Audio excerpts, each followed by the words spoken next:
My direct answer to that question is I think for the first time, we've now baked how we make money into the relationship. And technology has caught up so that we can measure that, we can manage that relationship. And it's good. I would argue it's good for everyone, although there are some bugs in a number of different places. Hello, and thanks for joining Minter Dialogue. Today is Sunday, the 24th of March, 2019. And this episode is with Patrick Campbell. Patrick's the co-founder and CEO of ProfitWell and has seen inside more subscription and SaaS companies than anyone else in the world. By using the proprietary industry data on over 8,000 businesses, they help some well-known companies like Zapier and Wistia to identify the best pricing and growth opportunities that are working today. In this conversation with Patrick, we discuss the ins and outs of subscriptions, the keys to creating a successful submodel, the mistakes to avoid, and we explore the freemium model and also peel back the ProfitWell story, as well as digging into Patrick's marvelous overcoming of a personal challenge.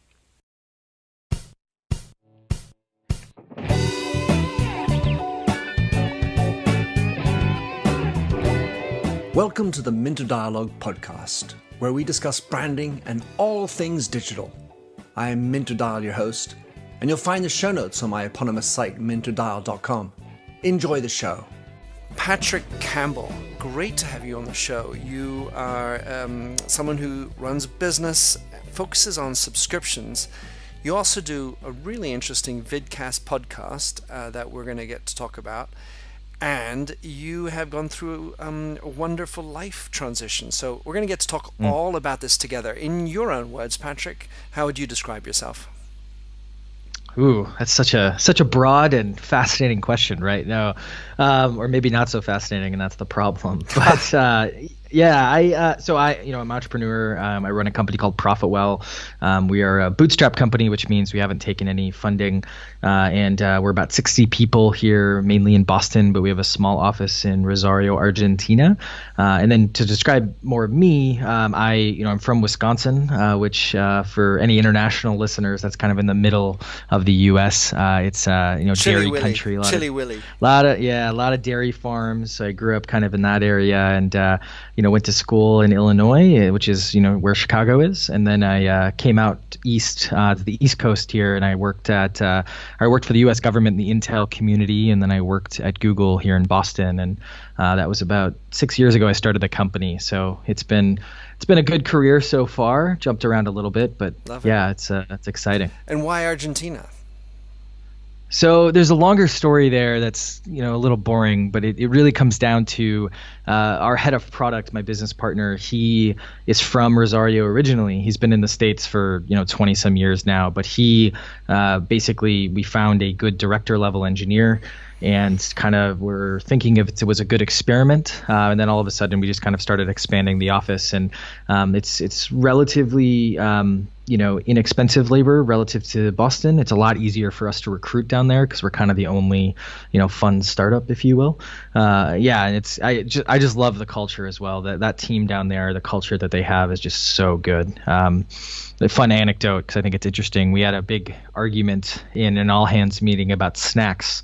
And all the Bostonian folks were, we were thinking, hey, we should have healthier snacks. And all the Bostonians were like, oh, don't take away the Diet Coke. How dare you? Blah, blah, blah. And I'm being dramatic for effect.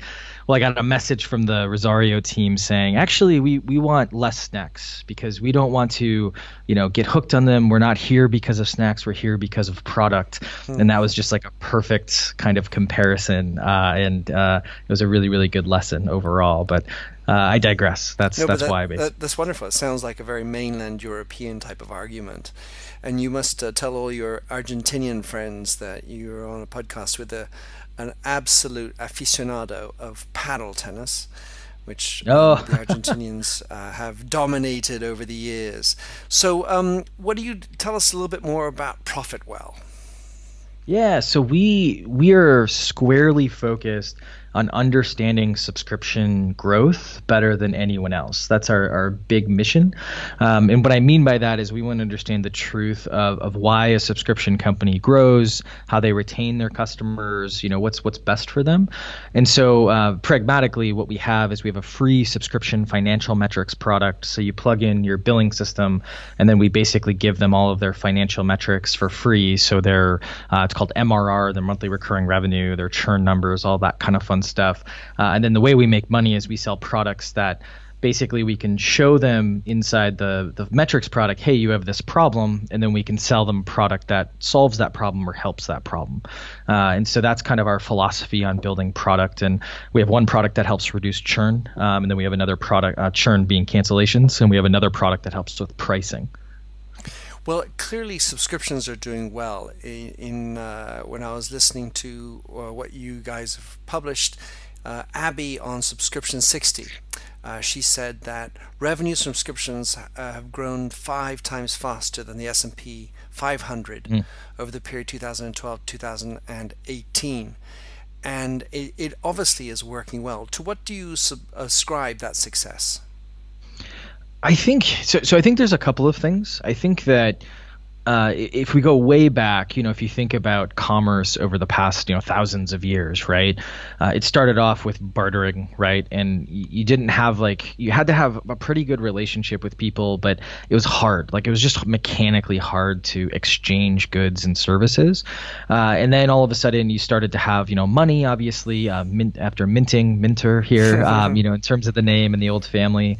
And all of a sudden, we now, in the world of technology, we have an easier time measuring the actual value that I am providing you.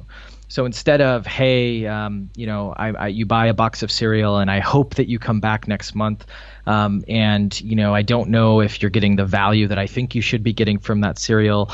Now I can actually measure and I can say, okay, I can give you a financial model that ties us together in a relationship. And because of that relationship, I get some benefits as a business because I know you're at least going to come back as long as I'm happy, or you're happy, excuse me. I can measure the value that you're getting, how much you're consuming, those types of things. And you get continual performance because I'm always looking at it and trying to make sure that you're happy, right? Or that's how it works out in a good way. So I think my direct answer to that question is I think for the first time, we've now baked how we make money into the relationship, and technology has caught up so that we can measure that, we can manage that relationship, and it's good. I would argue it's good for everyone, although there are some bugs in a number of different places. Let's talk about those bugs a second. I'm wondering to what extent, let's swing back for, let's say, a decade, whether it was cable subscriptions or phone for those who had them, subscriptions and all that, there was this element of locking you in for a 24-month period. And for that, I'm going to give you a lower per month and so on.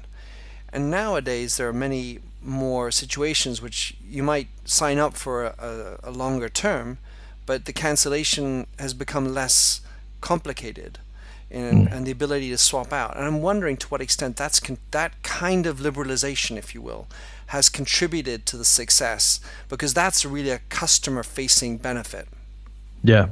I think that's absolutely right? So you buy on your own terms, basically, or for the most part, right? So there are products that I might sell you that it's like, I need you to buy for the year, because if you don't buy for the year, then I'm not going to get enough out of it, right? And I'm not going to cover my costs, or I'm not going to cover my acquisition costs as they're known, right? And so I think but then you have a choice to maybe go to another, competitor of mine who has figured out those costs and things like that. So, but I think you're right. I think that the ability to get really close to that actual value metric, that's what we like to call it, which is, eventually maybe there's not even actually a subscription. Maybe it's just you pay per mile, or you pay per little widget, or what's it that you're using. I think the problem there is then people feel nickel and dimed, but it's one of those things where it's tied very, very closely together.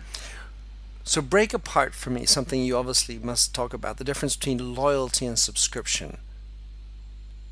That's interesting. That's a really good question, actually. I don't know if depending on how we define those terms, and I'm going to hopefully use the generalized, what I consider them, I don't know if they should be too far apart, right? Because if you have good loyalty with subscription, you're going to have really good retention, and you only get the compounding effects of subscriptions and monthly recurring revenue if you have good retention and good loyalty. And so to me, like, yeah, I can have good loyalty if I'm a one-time product, but it's I'm not tying myself to that customer as closely as I probably should. There is a history with subscriptions, and if I take insurance as the prime example, where you line up for life insurance, you buy it once and then it never occurs until a death happens or the attic floods. And then all of a sudden, despite the fact that you've been paying month after month, mechanically on the 30th of every month, there's small print that says, well, actually, because of the flood that you had, you don't get the money back. And so I come into this conversation thinking, subscriptions can be, let's say, ethically questionable at some level. And I'm wondering how you approach that. Yeah, I don't think you're wrong at all. I think that's a super tough situation, right? Because it's easy. You and I know other details. It's like, oh, that insurance company's scummy. They're terrible, right? Course. But then you're looking at the insurance company and you're thinking, well, technically what they bought was, only this, and this type of thing was different than that thing. And so there's a little bit of I think there needs to be a little bit of a Hippocratic oath, if you will, of like, first do no harm when it comes to like subscriptions, because if your if your partner was like, hey, don't cheat on me, or don't never be intimate with another person, and then you go kiss someone else and you're like, well, that wasn't intimate. It's like, no, like we all kind of agree that these are all the bad things, right? And so it's one of those things where I think we do harm when it comes to kind of the specificity, but I think that I think we're going to net out in the end. I think we are going to net out, because those bad actors, you even see this in the insurance industry, where the insurance industry is being upended by different models, right? Where people are providing different types of insurance. They're using different models. They're the big thing with the insurance industry is eliminating information asymmetry. So all of a sudden, like, I don't have to rely on the insurance broker to know something. I can have someone who's going to educate me, which means all of a sudden the costs are going to come down, right? So yeah, I think there's a careful balance, but that's what I love about the subscription world is you're going to have a bad experience potentially with that insurance person, and then you're not going to recommend them. You're going to actually probably go out of your way to, make sure no one uses them. And yeah, social I think media. It's interesting. Yeah, or review sites, all that kind of stuff, right? And I think that's where it's really fascinating, where it's that relationship and doing no harm, or attempting to do the right thing, which sometimes there's always still going to be bugs there even, right? Of course. You bought flood insurance and the house burned down, technically you shouldn't get your payout, because it's different. It would be better if it flooded at the same time that it burned. Yeah, of course. Maybe hopefully it would save most of the house, but yeah. A twofer. So in the subscription models, as you work with companies, I would love to hear what would be good examples that undercover that Hippocratic type of approach, or at least anyway, examples of great subscription models that really show through the beauty of the subscription model and that value that you're talking about. Yeah, there's one that's very technical that some folks maybe have never heard of, or they've heard of it but they don't know what it is. It's AWS, so Amazon Services? Yeah, Amazon Web Services, exactly. So for those who don't know, when you have an app or a piece of software, you have to host it somewhere, and we used to host it in closets basically with servers, and now we basically outsource that, if you will, to these companies that have a bunch of really big buildings with a bunch of these computers in it. But what's really cool about Amazon Web Services is that all the data is tracked. You pay for exactly how much you want and no more. When you use it, you can very easily leave, and you can download your data, you can download your app, you can very easily switch. And in some cases, they actually make it easy to switch because they understand, hey, we're not always going to be for everybody. And so if you have this specific need or that specific need, we're going to switch you over to that particular company for you, right? And that just engenders a lot of trust, and that's why it's one of the more popular. I think it's the number one for that type of service. I think there's other companies out there. Another one that I think of that is a little bit more or less nerdy, but still nerdy, is a company called Litmus. It's email rendering. So when you send an email, you want to make sure it looks the same or good in every browser and every client, etc. They're really good about understanding that not everyone is going to send enough emails to test the emails consistently. So there's some people who are like, I'm going to send the same email for the next 6 months. I don't need to pay for this product. So they have like a low, very small costing plan, like $1 per month, just to save your data. So you can basically downgrade to that particular plan. And then when you come back, you didn't lose any data, you didn't lose any information. And then when you want to use the product again, you basically upgrade back to the higher paid plan. And so there's just a lot of little things you can do to get to that, do no harm concept. And there's plenty of bad apples, out there that we can, talk about as well. But I think it's one of those things where it's an evolving market. So what does it take to have that kind of approach? You're working with a large company who's looking for their shareholder profits. They have the pressure of performing this month, and they want to make sure that they pull in their number for the year, earnings per share. And if I could lock in 90% of my business, then gosh, that'd make my life a lot easier. How do you get over that kind of mentality? I think it as a business, basically. I think it's the.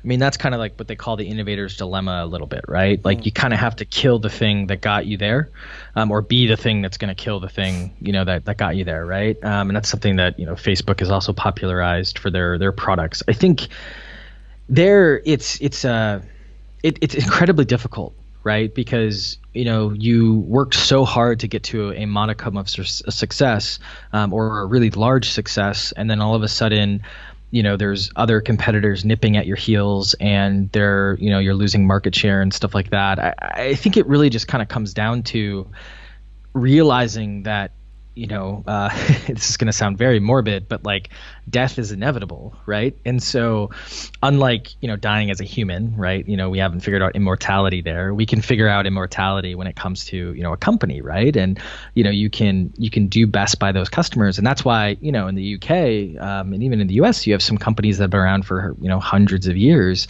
And they've been around for hundreds of years, whether they're a pub or they're, a big company that's now a software company, is because they've reinvented themselves so many times. And it's just really difficult. And I don't know if I have a good answer. I think it's just, you have to, as Andy Grove says, you have to continue to be paranoid basically about, what's going to kill us, and running it through a framework and understanding that you have to keep building the things that are, that are the future.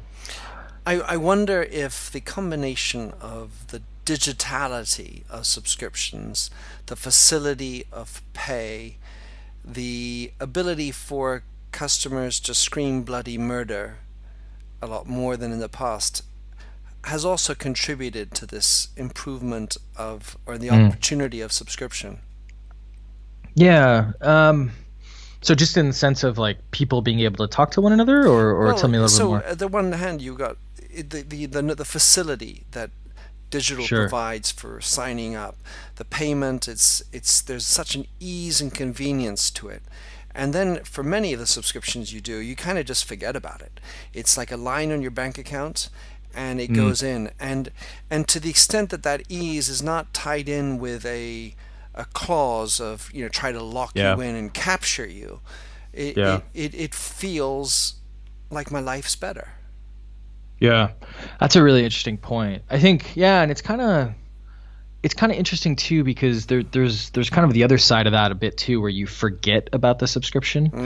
You stop using the product, and all of a sudden, you're paying on a monthly basis. And what's kind of cool is there's some companies now that will actually measure your usage. Yeah. Slack, a very popular work chat product, and then Help Scout, which is a very popular help desk. They both basically measure active usage, and I think it's like if you log in more than once, you're an active user, which maybe you complain about that and maybe you're truly not active. But if you don't log in, they basically won't charge you, right? And they'll actually delete your account after a while. I mean, they'll try to contact you a bunch.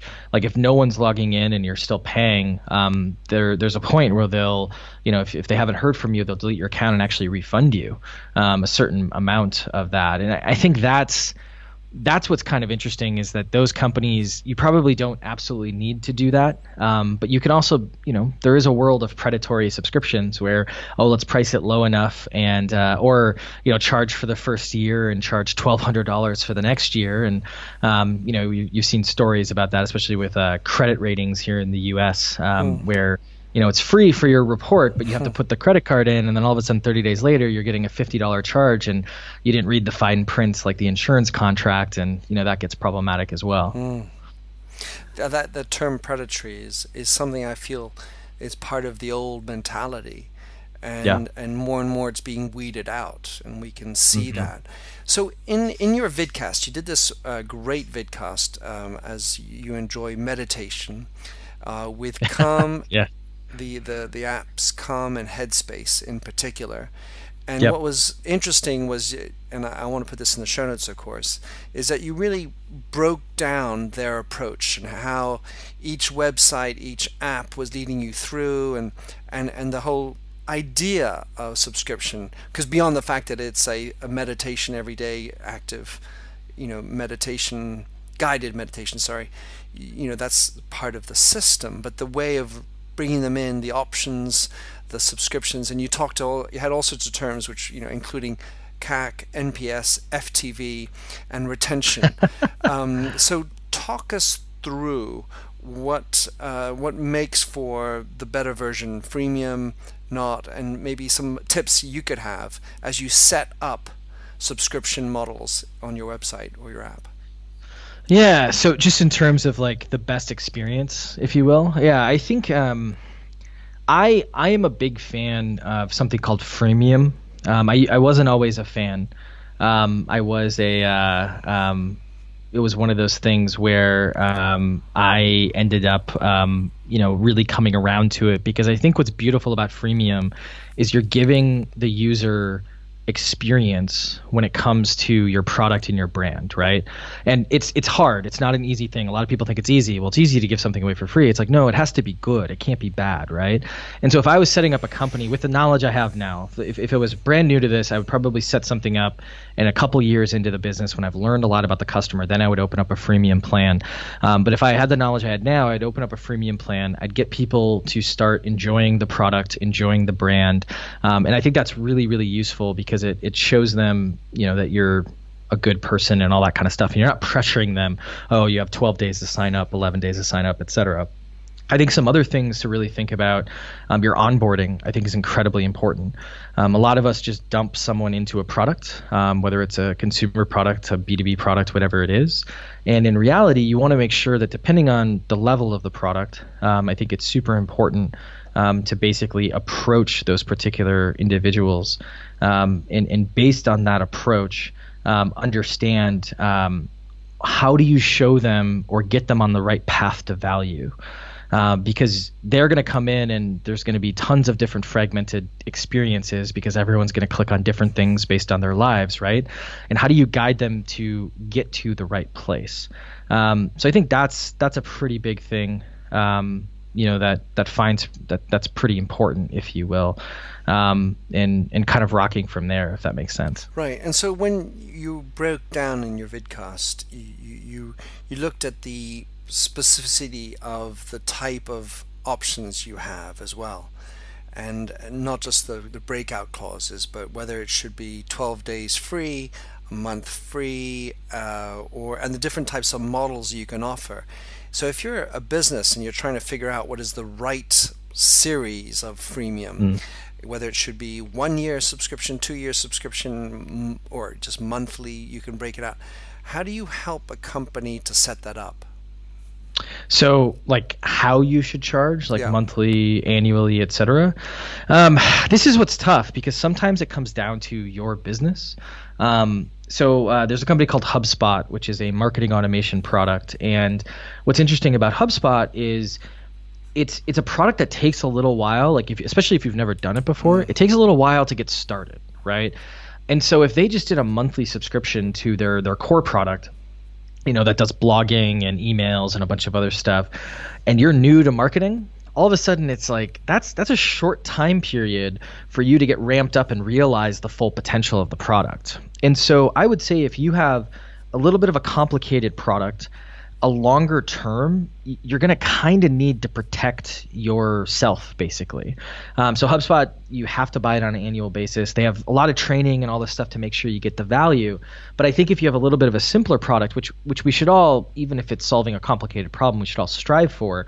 It's just some problems there isn't a perfect, elegant solution to quite yet. But if you have a simpler product, then, making sure that term is short as possible, right? Yeah. So our product Retain, we have what I like to call like a perfect value metric, because we can measure the amount of money that we are bringing the particular customer. And what that means is that we can show them and they can agree to, hey, you had this much money, now you have this much money, and we're going to take this small percentage. And that means like we have like no terms. Like, yes, we charge them on a monthly basis. And for very large customers, we have, legalese and stuff for data protection and all that kind of fun stuff. But we basically have no term, and people can cancel when they choose to, essentially. And so I think it depends on like how you're solving the problem. And in some cases, not having a subscription is also the right idea, and I think that's something that we don't talk a lot about, which is a one-time price kind of thing. Having usage. A one-time price is sometimes okay, and maybe the one-time price is going to be a lot more expensive than the subscription, but you get some advantage, and there's going to be a small group of people, or maybe a good-sized group of people who actually want that. I'm going to give you an example, and I'm thinking in my mind as listening to you about Excel, Adobe Photoshop. There are times that I really, well, in the case of Photoshop, I don't even know how to use it, right? So if I do, I'm like, where's the calc? And I struggle, and so that's my time. And all I really wanted to do was get one PDF and create it and turn it into a JPEG or something like that, right? It's a small functionality that I can do easiest, if you will, within Photoshop, but I have to pay for at least 1 month subscription for that one little usage. So that's a one-time hit.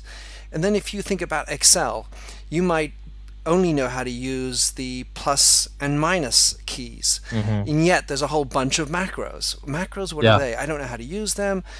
And you have these variations. And then right now I have this other one with SurveyMonkey. I've just done a survey, and they tell me there's a premium version, great premium. It's a subscription for a year. Well, all I want to do is unlock a little bit of the subscription for one survey, and they don't give me that option. I think they do have a monthly plan. Right, they have the monthly plan. I like them. Yeah, so I think they do have one, but I know what you mean. I think it's so. What's funny of what you just mentioned is both Photoshop and Excel. Those are types of products where we all want to use 10%. It's just a different 10%. Right. Maybe Photoshop's an exception there, right? Like, so a hardcore designer, they're using, much more of it.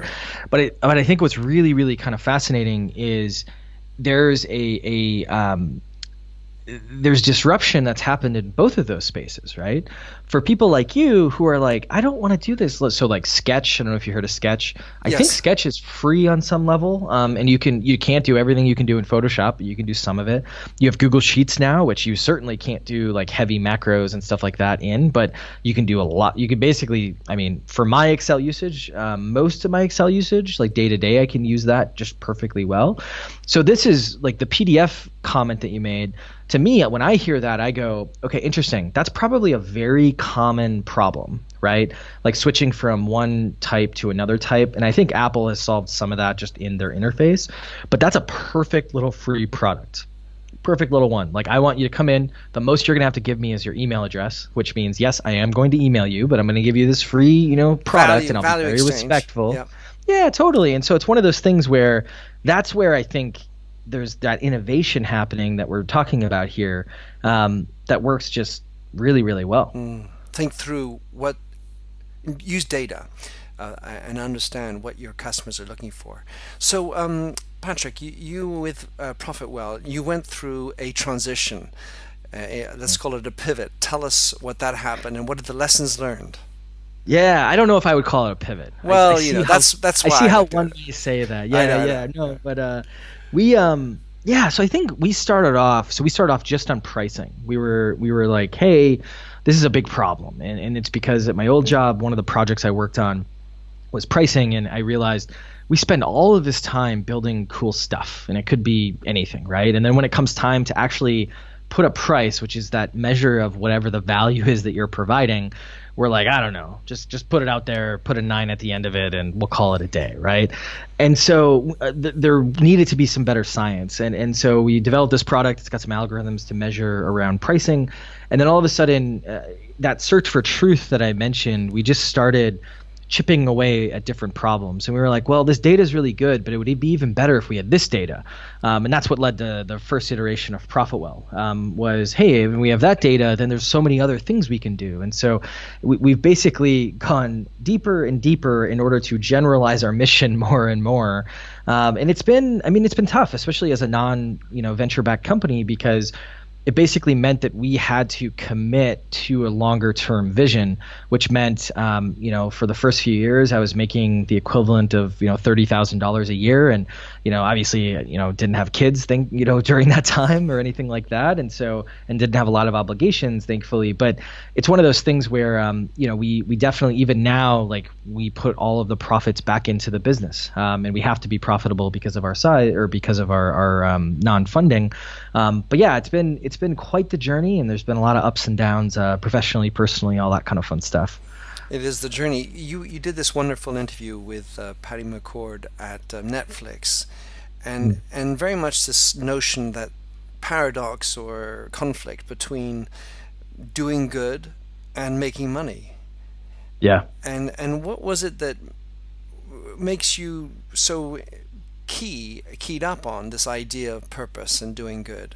What is it that stimulated that? Does that just come from your upbringing, your parents, a specific event? What drove that? What drives that? Yeah, I don't know if I have a good answer. So coming from a very blue collar family, my father was in the military, so there's always been this sense of duty and just kind of doing the right thing. But that was more like an honor thing than a, go solve a world problem, if you will, thing, if that makes sense. And so I'm not sure. And to be frank, coming from that kind of background and growing up, relatively poor, like, it was kind of about the money in the beginning. It was like, because I worked at Google and I was making, pretty good, especially good cash for my experience level. And, I did this cool little internal product that made Google a lot of money, and I could kind of measure like how much money I made Google. And I got this cool award and this like small, bonus. And I was like, wow, I busted my butt. And I feel like, they were going to shut my project down. And I was just like, I feel like, if I'm going to do this, I should do this on my own, right? And then getting into it, I think what happened is I found a lot of realization that I'm kind of like I like to call it a problemholic, which like it really is a workaholic, but it's really more just like I like to dig into problems and puzzles and things like that. And so I don't know. And then to be frank, partnering with the right people. So our head of product that I mentioned before, money isn't interesting to him. We want, probably a sum of money that we would all agree is a good sum of money, to live, Sure. right? And to live very, very comfortably. But we're not looking to make, Ridiculous. something where we can just, hey, let's just get $1 million a year for the next 10 years. It's like, no, if we're going to dedicate so much time to this, let's build something huge. And the money will be a product of basically focusing on the product, if that makes sense. And so, yeah, I think it's surrounding the right people. There's enough, childhood, everything comes back to childhood, right? There's enough childhood background that kind of spurred that mindset, if you will. And the fact that you're 60, privately held, without funding in the background that pushes you, let's say, with a dagger to perform faster, get more returns quicker, that also helps you at the very least. Yeah, totally. And I think it puts us in a really good position, right? Because, if we want to go raise money, we can. Maybe we'll get really good terms, maybe we won't. And so I think it's one of those things where we also can like batter down the hatches, as they say, and keep grinding for the long term. But yeah, we have put ourselves in a very, very good position, and a lot of that was self-conscious or conscious, and a lot of that was probably unconscious, just us, getting lucky in a few different areas. But yeah, it's been a good journey so far. Well, the last thing I wanted to talk about, Patrick, is it was when we were first introduced to each other. I also heard that you had a health issue, and Yeah. I think as you get older, you get more obviously aware of the issues of health. But you're a young guy to have had this. Tell us a little bit about that journey, what you'd like to share Yeah. about it, and how it's impacted your approach to life and business. Yeah, that's a good question. I have this syndrome ailment. I don't know. It gives me a higher propensity to unfortunately get cancer. And it's one of those things where a lot of people have it and they never get cancer. And it's not like the cancer is life threatening, but it's the syndrome in and of itself is not life threatening. And so I unfortunately I've had two bouts with cancer. One was when I worked at Google, and frankly, if you can ever choose where you get sick, working at Google and getting sick is probably the best place ever. My boss was basically like, yeah, you don't have to come in. And I was like, well, I need the insurance. He's like, no, you're going to get fully paid. You can just like leave for a quarter, like take care of your stuff.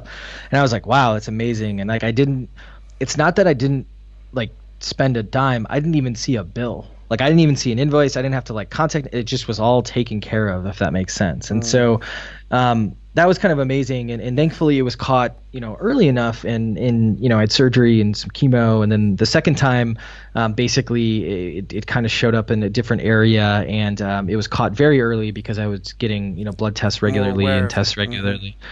Yeah, and so the doctor said at that point, they were like, yeah, if you weren't doing, checkups regularly, we wouldn't even have caught this for probably 6 to 9 months. And so that was kind of cool, and just to find a silver lining. But and this was a few years into the business, and so that was super tough because I think we were around 20 people, and so we weren't 0 people, like 2 people, but we weren't, there wasn't enough people to do everything. And so I don't know, for me, it really kind of put things in perspective in the sense of, I fear getting hurt, and obviously I want to live on this earth, and live a good, healthy life.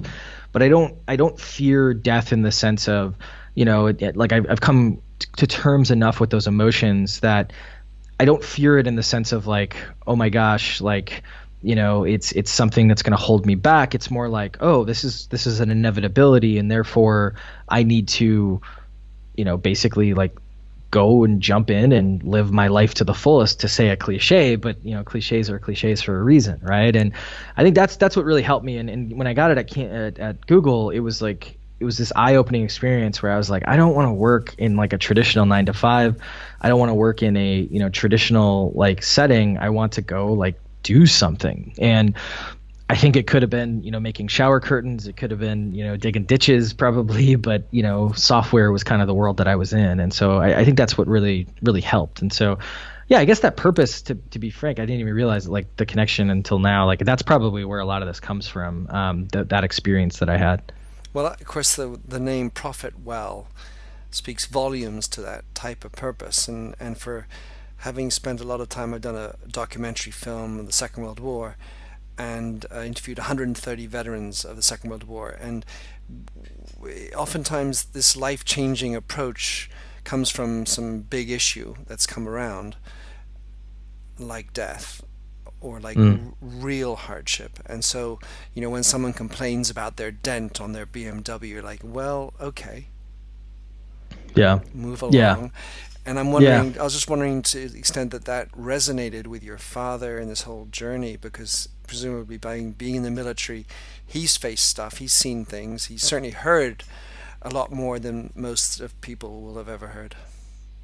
Yeah, I think it's definitely, I mean, for him, it's another podcast worth of content probably, but it's, I mean, I had a tough childhood, if that makes sense, without getting too deep, which I'm happy to do, but it's just, we're nearing the end, I think. And so, him going, so he, served in Iraq, and as the second, the most recent Iraq conflict, I should say, and I think it was night and day for him when he came back versus when he was before then. And there was like a progression if we actually mapped it out, but I think it's hardship is like, it's not a contest, right? And I think that it's more about perspective, right? And when you go out into the world, and whether you experience it, God forbid, or you witness it, or you learn about it, all of that perspective adds to you having enough context to know or start to understand what's important, what's not important. Even small conflicts and hardships we've had at the company here, now I understand, like, oh, that bad thing happened. It's not the end of the world like I thought it was in the first year of the business. In the sixth year of the business, it's like, yeah, it's not the end of the world. It sucks. We'll fix it. But like, it can help you keep the highs low and the lows high, as they say. Nice. Patrick, wonderful way to finish as far as I'm concerned. Thanks for that perspective. And how can anyone follow you, track you down, and of course sign up for your good services at ProfitWell? Yeah, absolutely. But if you email me, especially if you have any questions about, any of this stuff or pricing, that kind of stuff, pc@profitwell.com. Might take me a little while to get back to you, but I always get back to everybody. And then, I'm Patrick Campbell on LinkedIn, and I tweet. I'm Paticus on Twitter, childhood nickname. I thought I should change it now that I'm more quote unquote professional, but no, we'll just hold on to it. Paticus Rumpicus. It sounds like a very Roman name. Yeah. All hail Paticus. No, it was a band. It was actually I don't know if you remember the genre emo, which is kind of like punk. There was like an emo band, and this was when I was in high school, and I wasn't like a listener of them, but one of my friends was, and their name was Atticus, and so he was just like, oh, it's like Atticus but Patrick, and so that's kind of the short. That's the short, actually the whole story. So yeah. That's great. Patrick, thanks for coming on the show. We look forward to staying in touch and talking some more. Absolutely. Thanks for having listened to this recording of the Minter Dialogue Show. You'll find the show notes and other blog posts on minterdial.com. If you enjoyed the show, please like the handy Facebook button, or better yet, head over to iTunes to give a rating and review. But first, relax to Josh Sachs's Finger Paint. Oh, fill me with all your colors, any different way to rid me of the gray, and heal me with all your imperfections that you mention in your lack of self-security.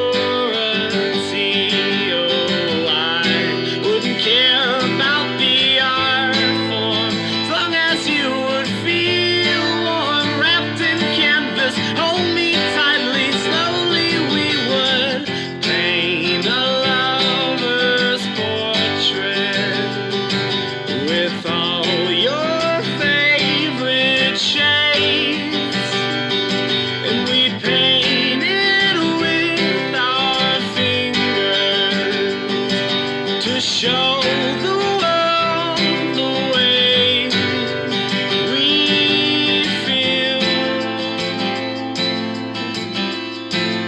Oh, the way we feel. Oh, so messy. The ridges in our palms make colors blend and look ugly in the end, but they're pretty in their own disgusting values. We'd hang our portraits in the hallways, make our house guests cringe. Oh, I wouldn't care about the art form as long as you would feel warm, seeing all your colors on the canvas as we paint a lover's portrait with all your favorite shades,